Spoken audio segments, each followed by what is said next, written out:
thank you very much for writing about Egypt, giving us a great description about Egypt and so on, but let me ask you, Mr. Herodotus, a good question. You mentioned in your writings about Egypt that you've heard from the locals that 100,000 people were working around the site of Giza building the pyramids. Ah, are you sure? Yes, I'm sure. What makes you that sure?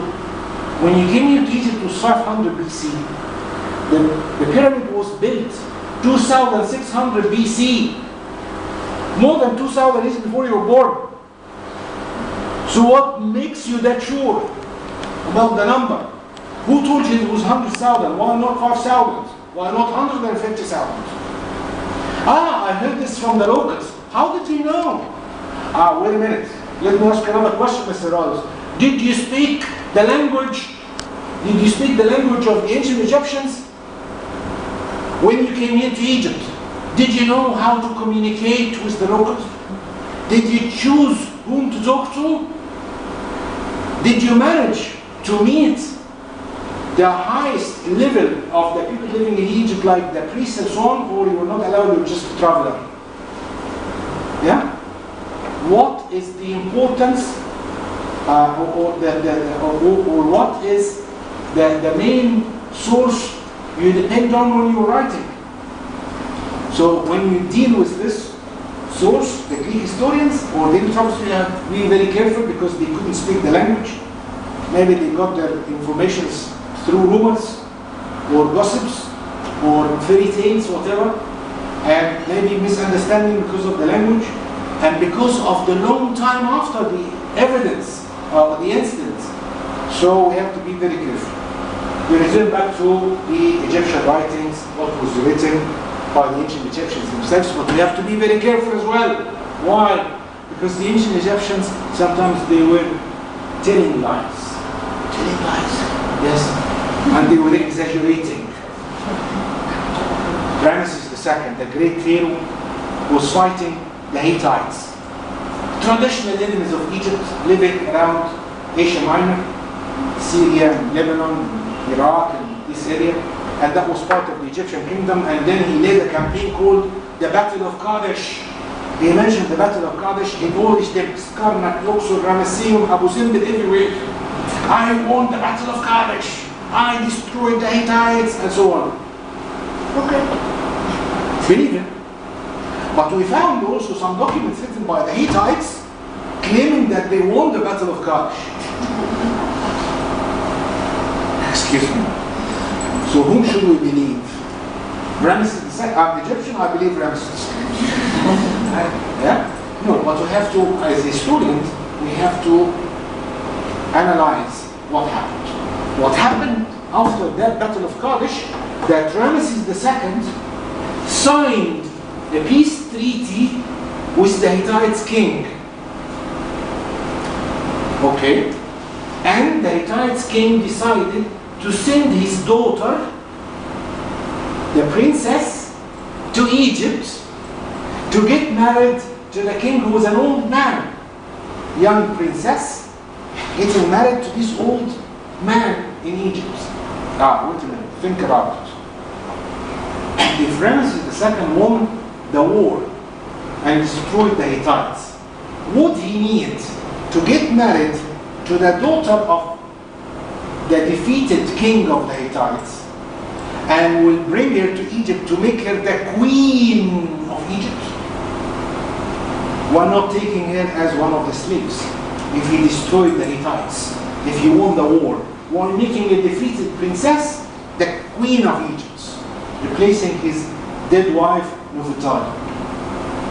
If it's the other way around, and the Hittites won the war, why on earth the king who just won the war, destroyed the our army, would send his daughter, the little princess, to get married to the old defeated king of Egypt? So the only solution, when we look at signing the peace treaty, followed by this marriage, that none of them was able to finish the war to his side. None of them was able to win the war. Digging into more depth of this story, we found that Ramesses II mentioned in Abu Simbel that he almost got killed in one round of the many rounds between him and the Hittites, and he was telling the story to say that how close I was to the gods. In the middle of this battle, I shouted the name of my father, Amon-Ra, to help me, and he gave me the strength and the power to fight them and to reform the army. And so he is telling us indirectly that it was more than one round of the Battle of Kadesh. We almost lost in the first round, and he almost won in the second round. So there was a no winner, no loser in that battle. So when we deal with the Egyptian writings, we have to be very, very careful. We found a story written by one of the priests, dated back to the Old Kingdom, around 2600 BC, and the story was told by Kha'ifra Chifrin, the owner and the builder of the second pyramid of Giza, to his father to amuse him. His father, Cheops, was bored one day and he couldn't enjoy dancers or singers or any kind of amusement, so he asked his sons to tell him stories, funny stories. Yeah? So the story was told by Kha'ifra Chifrin to his father. It's called the story of the magicians, Cheops and the magicians. And I will tell you the story in less than a minute. But I want you, after I finish the story, to tell me, if you read it on your own, what can you learn about in ancient Egyptians from reading this story, which may be a little text like this. Yeah? The story is telling us about a priest. It's telling us, listen carefully to every single word. A priest who went to his wife, telling her, darling, I'm going to work. Sleep well. Big kiss and big hug, and he left the house.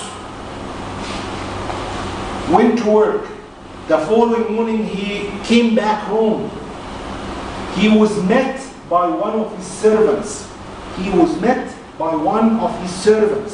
Told them, Lord, can I tell you about something happened last night? Please.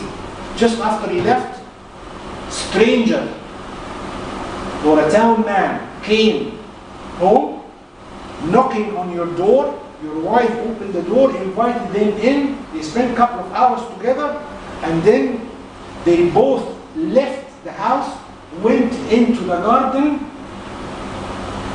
and they disappeared for a while. And then the guy left, your wife came back home. I cannot believe it. I trust my wife, and so on. Fine. The following night, darling, I'm going to work. Sleep well, big kiss, big hug. He left the house. This time he didn't go to the temple. This time he was hiding around the corner. What happened the first night, told by the servant, happened the second night. Okay. The third night, darling, going to work, big kiss, big hug, and hiding around the corner. He waited for them, for the wife and the stranger. When they left the house, went into the garden, and then he put a statue of a crocodile made of wax on the floor, used his magic spells. The crocodile became a big green one and ate both of them, the wife and the stranger. That's the end of the story. Okay. Now, can we count together? If we know nothing about ancient Egypt, we just read this story. What facts can we learn about ancient Egypt? Think. Every single word means something. Priest went to his wife.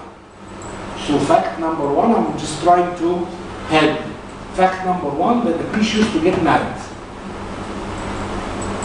They used to have families. They used to get married. So this is number one. Telling his wife, I'm going to work. Sleep well. See you in the morning. What does it mean? Works at night. They work at night. So they used to work at night. Why working at night? Because he was a priest working in the temple. The temple was the house of God. The house of God means that he was working a night shift because someone would be serving the god 24 hours around the clock. So they used to have shifts, morning, afternoon, and night shift. And they were very strict. Yeah? When you work night shift, let's say starting at 11 o'clock, you never finish before 7. There is no excuse. No excuse for you to leave your duty. Why? Because the wife, when she invited this stranger in the middle of the night, she knew that the husband, the priest, will never show up before the following morning. If he was working in a hotel or a hospital or wherever, you can have an excuse and he can go home at any time, but she knew for sure that he will never show up before 7 or 8 o'clock in the morning. So she had all the confidence to invite someone stranger to the house. Okay? So they used to work at night. Okay. What about the house? Was it small or big? It was big. They had servants. They had servants, yeah, very good. And they had a garden and a big garden because the servant said that he couldn't see where did they go in the garden.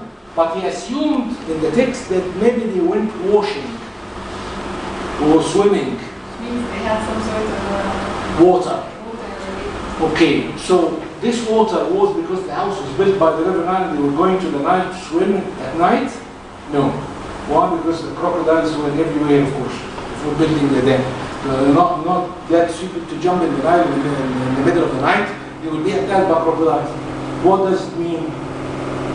What did they have? They had some sort of a pool or something. Yes, they did. Yes, they did.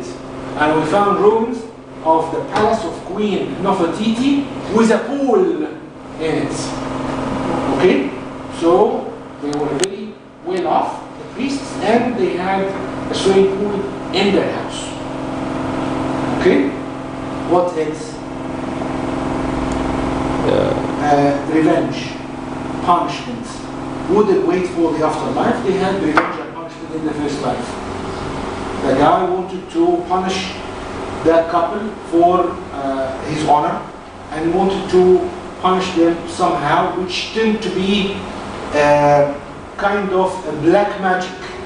Because when you talk about a crocodile made of wax by this priest, and he's using his magic spells to make it real, and that crocodile would eat humans, this is black magic. It's not just magic, which is telling us that magic was used on a large scale in ancient Egypt, at least among the community or the society of the priests and the people of religion in the temples and so on. We're not sure if the story is a true story or it was just a fake story for a son to amuse his father who was bored that night and so on, but definitely there are many things in the story based on facts, like houses, servants, working hours and so on. So I meant to tell you this story at the end of my session, just to summarize how difficult it is to study Egyptology, and I hope that I'll give you a good idea about Egyptology in general, and I hope that I was not that boring. Thank you very much. Do you have any question about anything concerning this subject? Okay, thank you very much.